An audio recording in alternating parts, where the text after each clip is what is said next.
गंग गणपते नमः। आप सभी का आपके अपने चैनल पर बहुत बहुत स्वागत है। हम सभी पर ईश्वर की कृपा सदा बनी रहे। आज इस वीडियो में हम सोमवती अमावस्या की व्रत कथा सुनेंगे। सोमवती अमावस्या तब आती है जब अमावस्या तिथि सोमवार के दिन पड़ती है। सनातन धर्म में यह दिन अत्यंत ही पुण्यदायी माना गया है। कहते हैं कि इस दिन व्रत, स्नान, दान और पीपल के वृक्ष की पूजा करने से पितृदोष, रोग, दरिद्रता आदि का नाश हो जाता है। सोमवती अमावस्या के दिन भगवान शिव जी की उपासना की जाती है। ऐसी मान्यता है कि जो व्यक्ति सोमवती अमावस्या का व्रत रखता है उसकी सभी मनोकामनाएं पूरी होती हैं। साथ ही अखंड सौभाग्य की प्राप्ति होती है। इस दिन सोमवती अमावस्या व्रत कथा को सुनना या उसका पाठ भी जरूर करना चाहिए। आइए सुनते हैं सोमवती अमावस्या व्रत कथा। सोमवती अमावस्या व्रत कथा के अनुसार एक गरीब ब्राह्मण था। उस परिवार में पति पत्नी एवं उसकी एक पुत्री भी थी। उनकी पुत्री समय के गुजरने के साथ साथ धीरे धीरे बड़ी होने लगी। उस पुत्री में बढ़ती उम्र के साथ सभी स्त्रियोचित सद्गुणों का विकास हो रहा था। वह कन्या सुंदर, संस्कारवान एवं गुणवान थी, परंतु गरीब होने के कारण उसका विवाह नहीं हो पा रहा था। एक दिन उस ब्राह्मण के घर एक साधु महाराज पधारे। साधु उस कन्या के सेवा भाव से अत्यधिक प्रसन्न हुए। कन्या को लंबी आयु का आशीर्वाद देते हुए साधु ने कहा कि इस कन्या के हाथ में विवाह योग्य रेखा नहीं है। तब ब्राह्मण दंपत्ति ने साधु से इसका उपाय पूछा। कन्या ऐसा क्या करे कि उसके हाथ में विवाह योग बन जाए। साधु महाराज ने कुछ देर विचार करने के पश्चात अपनी अंतर्दृष्टि से ध्यान करके बताया कि कुछ ही दूरी पर एक गांव में सोना नाम की एक धोबिन महिला अपने बेटे और बहू के साथ रहती है, जो बहुत ही आचार विचार एवं संस्कार संपन्न तथा पति परायण है।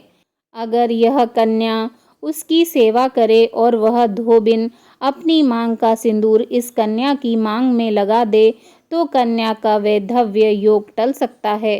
साधु ने यह भी बताया कि वह महिला कहीं बाहर आती जाती नहीं है। यह बात सुनकर ब्राह्मणी ने अपनी बेटी से धोबिन की सेवा करने का प्रस्ताव रखा। अगले दिन से ही कन्या प्रातःकाल ही उठकर सोना धोबिन के घर जाकर साफ सफाई एवं अन्य सारे कार्य करके अपने घर वापस आने लगी।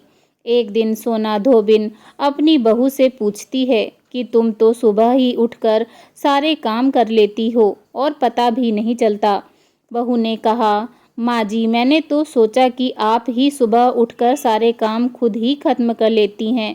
मैं तो देर से उठती हूँ।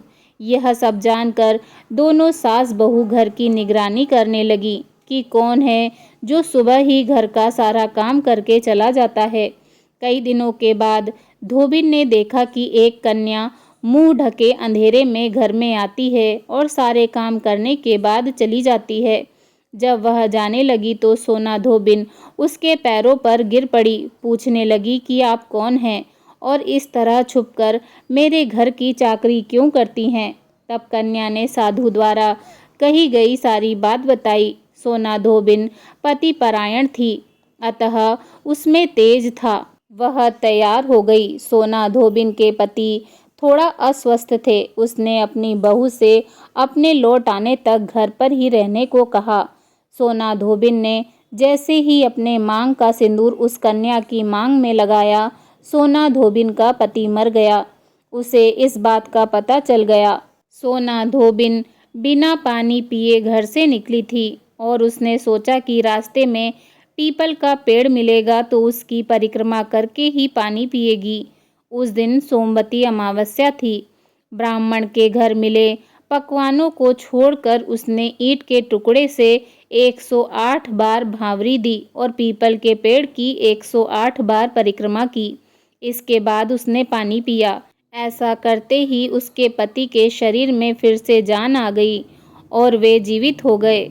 इस तरह सोमवती अमावस्या के व्रत और पीपल पूजन की महिमा से चमत्कार हुआ। प्रेम से बोलिए ओम नमः पार्वती पते हर हर महादेव।